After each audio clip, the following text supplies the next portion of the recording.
Here we have an iPad that came in for a battery replacement. They said this turned on and then turned off. So I have the screen open here. We're going to take the digitizer off by cutting a little bit of tape on the top and bottom. Going to use the box cutter and just try to keep as much of that tape intact as possible because we are going to be reusing this digitizer.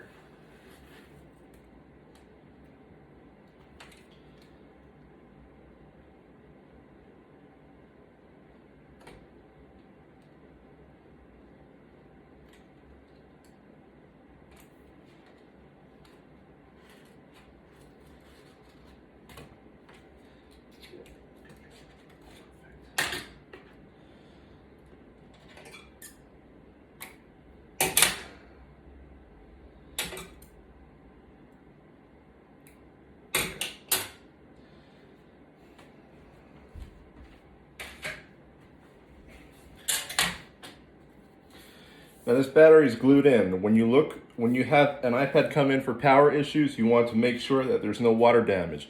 If there's water damage, then depending on where the water damage is, it may be unsalvageable. But I don't see any water damage. Typically you'll see some kind of white or green corrosion. I don't see any of that.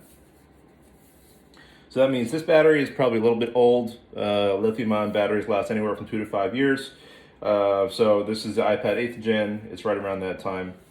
This battery is glued in to the iPad with very, very strong glue, meaning we had to take out the motherboard, and it actually sits under the motherboard. So we have to take out the motherboard and take out the battery. Basically take apart the entire iPad just to get the battery out. We're going to be heating the back of the iPad, so I'm going to take off the sticker. I don't want this to burn.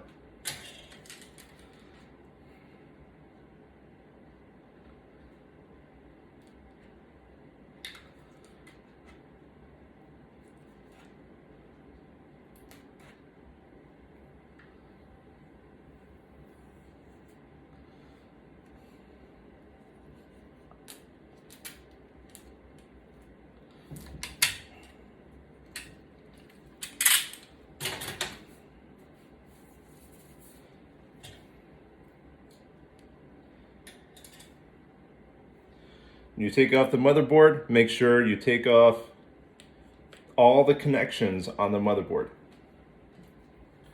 You're going to leave a guitar pick right in between the battery and the motherboard.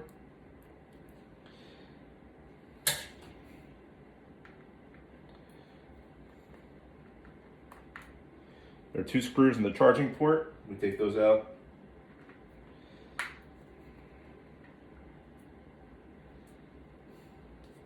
Three screws on top.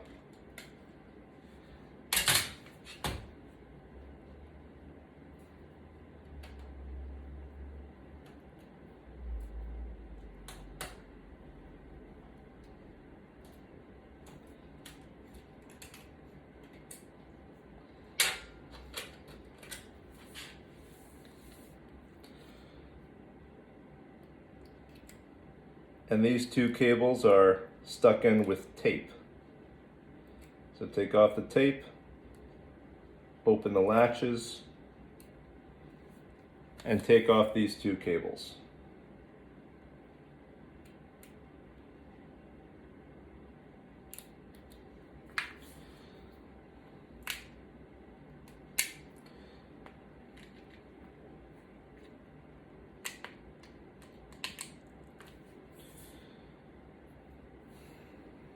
Okay.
So there are two Wi-Fi cables, one Wi-Fi cable, one GPS cable.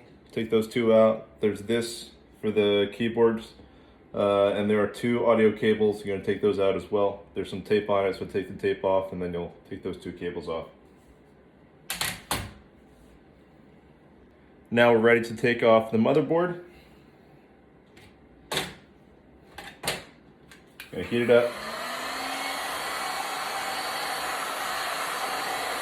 I'm using the high heat setting.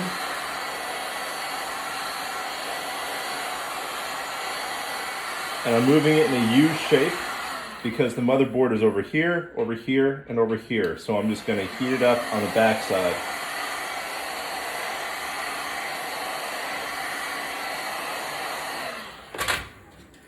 We're going to start with the charging port first.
And this is what the motherboard looks like. It has tape all the way around. So I heat it up in that U shape and then use a knife just to get under it and lever it out. Again, you're not trying to crack the motherboard. You want it to go nice and slow, nice and gentle. If it's too much pressure, use a little bit more heat.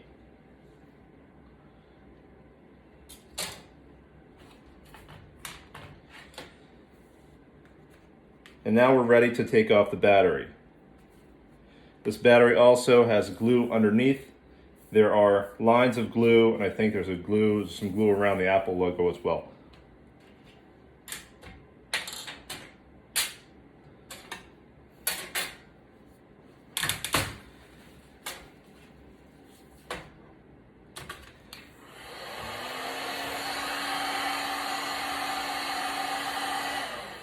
Now when I heat up the back, the front is going to get hot, so I'm using a little bit of a pot holder to keep my hand safe.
You're gonna use a long knife, go right underneath. I like to start right under where the battery cable, battery terminals are.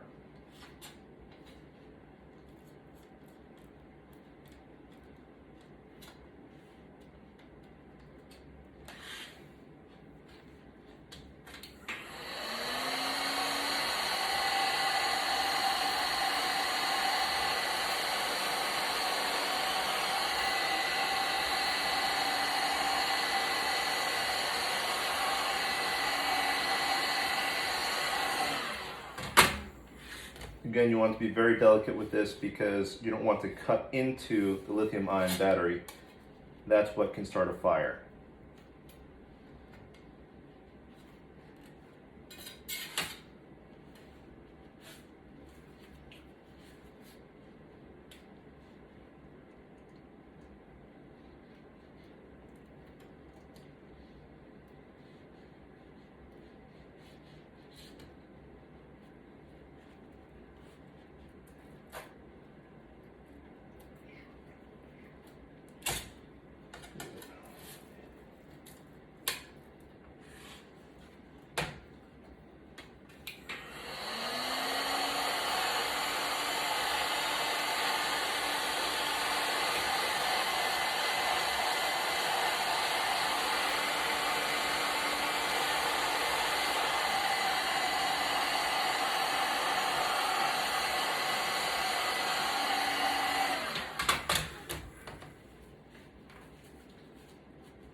This is what the battery looks like. On the back side, you'll see there's tape along these two sides and along the bottom.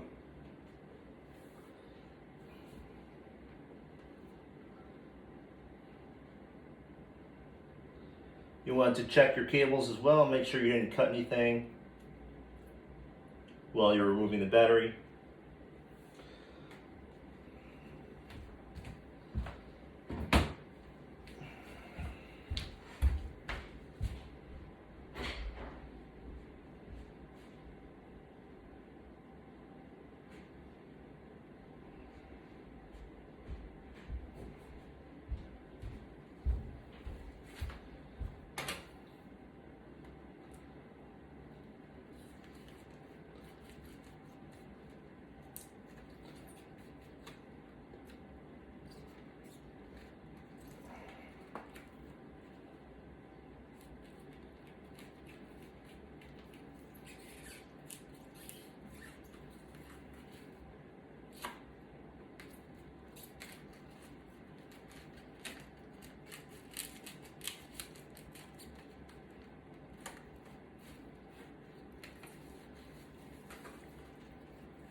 Here we have another battery.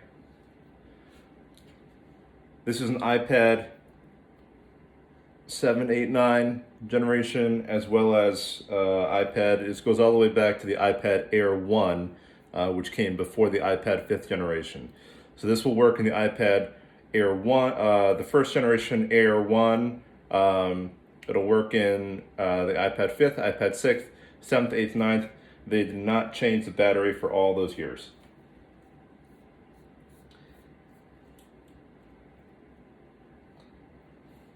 I believe the 10th gen has a new type of battery, so this will not work for the 10th gen.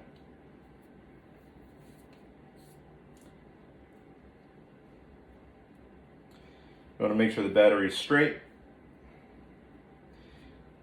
because remember, this sits behind the LCD. If the battery is out of alignment, if it's bumpy or if there's an area that sticks out, it will hit the LCD and the LCD will hit the screen.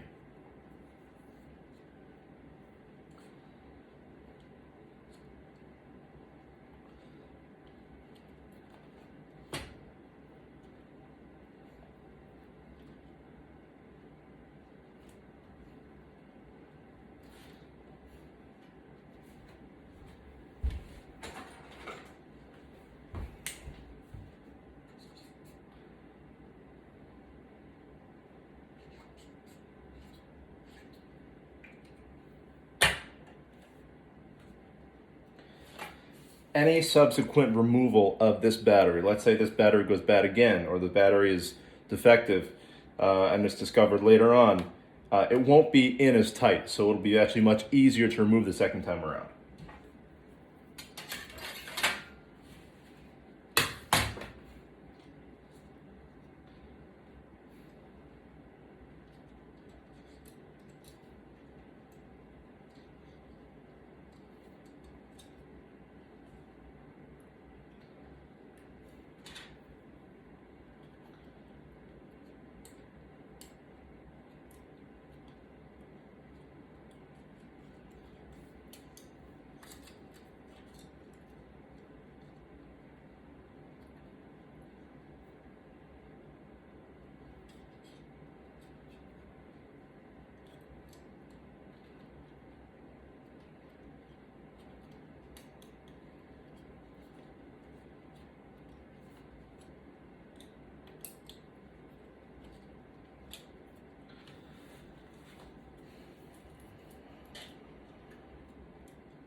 Now we're putting the motherboard back in.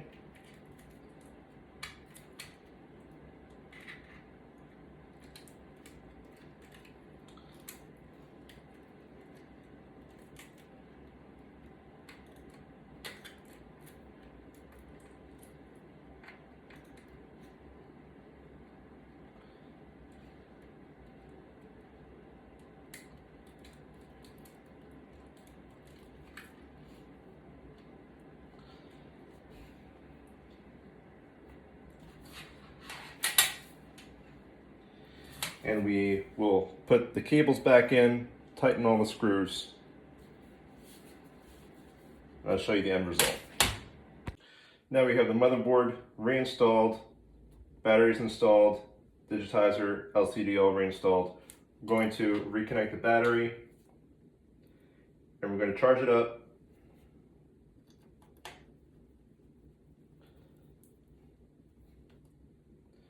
We want to make sure that it charges up just fine.